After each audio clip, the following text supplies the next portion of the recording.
natin para sa lagay ng ating panahon ngayong hapon po ng October 28, 2023 na kung saan sa ngayon ay patuloy pa rin po natin na binabantayan ang LPA na nasa labas ng ating area of responsibility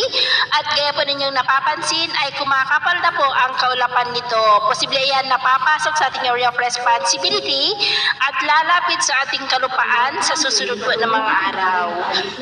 Samantala ang amihan naman gaya ninyong nakikita ay patuloy ang pag-ihip sa malaking bahagi ng ating bansa lalo na sa northern at eastern part. At sa atin naman pong long range forecast ay nananatili pa rin na walang bagyo na nakikita na tatawid dito sa ating bansa hanggang sa matapos ang buwan na ito,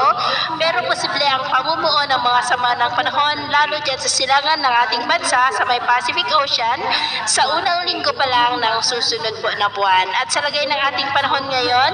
generally fair weather sa malaking bahagi ng ating bansa maliban lamang sa mga tsansa ng maulap na kalangitan na may mga pulong-pulong pag-ulan sa ilang bahagi ng Ilocos Region, Cordillera, ilang bahagi ng Central Luzon,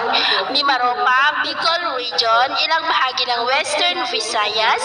Bohol, Eastern Visayas, Zamboanga Peninsula, Sorsogon, at ilang bahagi po ng Davao Region. At mamaya, posible pa rin ang mga isolated rains pero sa ilang mga lugar na lamang po, pero mag-ingat pa rin tayo